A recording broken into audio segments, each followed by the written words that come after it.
During a House of Commons Westminster Hall debate, Reform UK MP Richard Tice asks a Home Office minister to publish immigration and nationality statistics.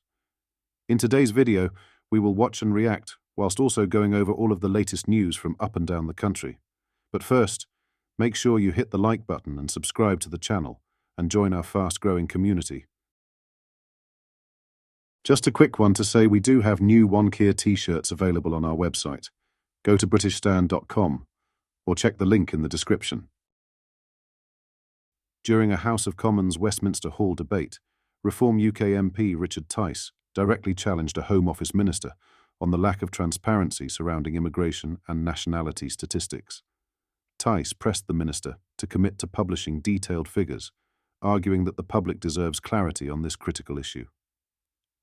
The exchange became increasingly tense, as Tice's pointed questioning left the Labour minister visibly flustered, struggling to provide a coherent response.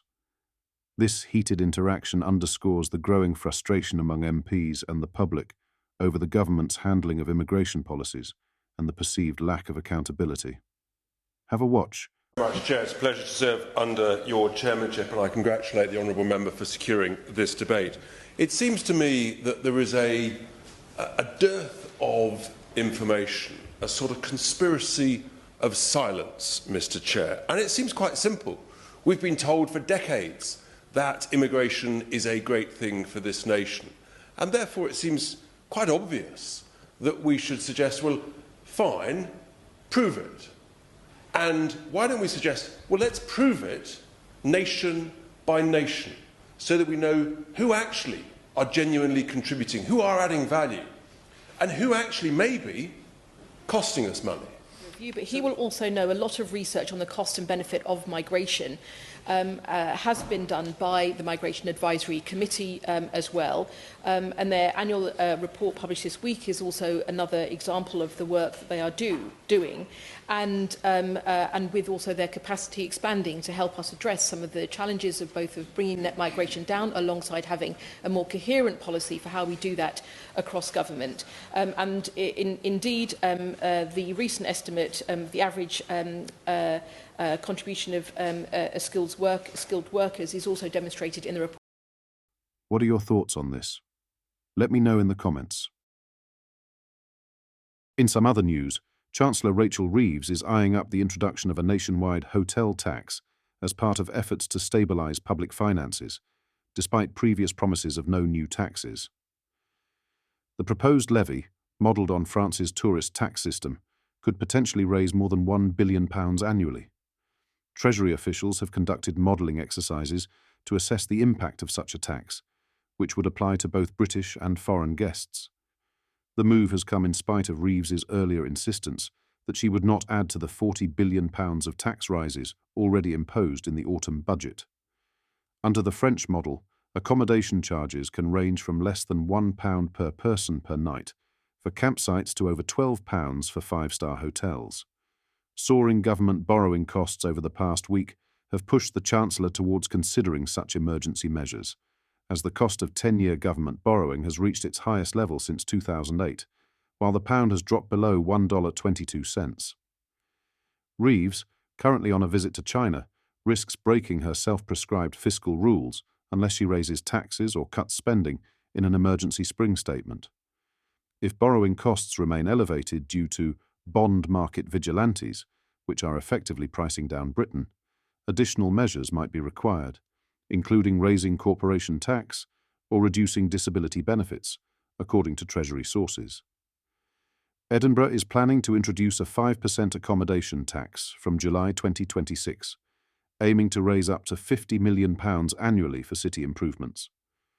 Wales has also proposed a visitor levy to be collected by accommodation providers, whose proposal of a £1.25 per night charge, according to the Taxpayers Alliance, would generate £560 million yearly if it were applied across England. Sir Rocco Fort, a prominent UK hotelier, has issued a warning regarding the implementation of the tax, saying, "Travel and tourism is one of the most vital parts of the UK's economy, contributing over £250 billion a year to the UK's GDP and supporting 3.5 million jobs. This would be a pernicious new tax charged on top of all other taxes.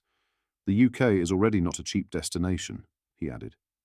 He argued the tax would deter cost-conscious visitors and impact the broader tourist economy, including retailers, taxi drivers, restaurants, and tourist attractions.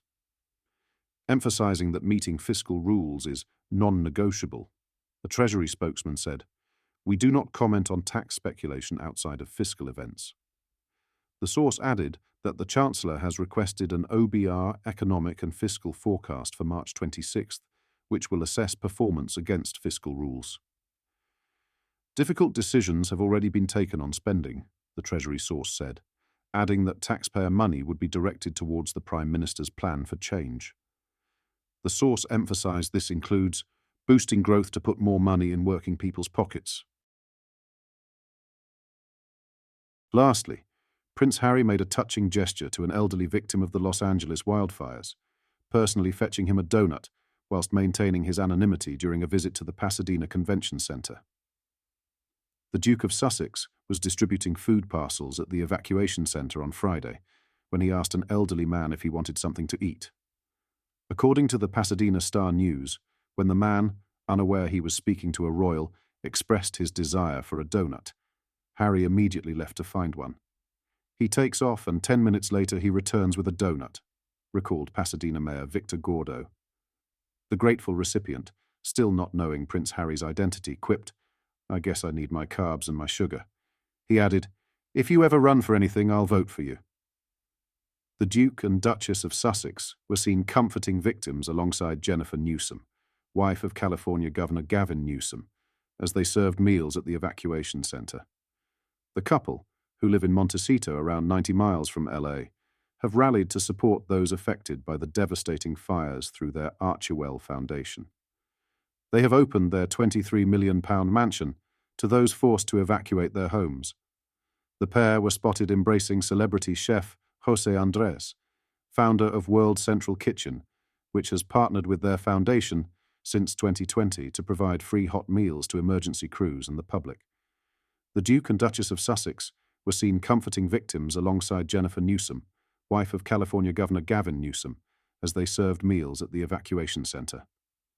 The couple, who live in Montecito, around 90 miles from LA, have rallied to support those affected by the devastating fires through their Archewell Foundation. They have opened their £23 million mansion to those forced to evacuate their homes. The pair were spotted embracing celebrity chef José Andrés, founder of World Central Kitchen, which has partnered with their foundation since 2020 to provide free hot meals to emergency crews and the public. What are your thoughts on what we discussed in today's video? Let me know down in the comments section below. If you've not yet already, make sure you do drop a like on this video and subscribe to the channel for more British political content. Thank you, take care, goodbye.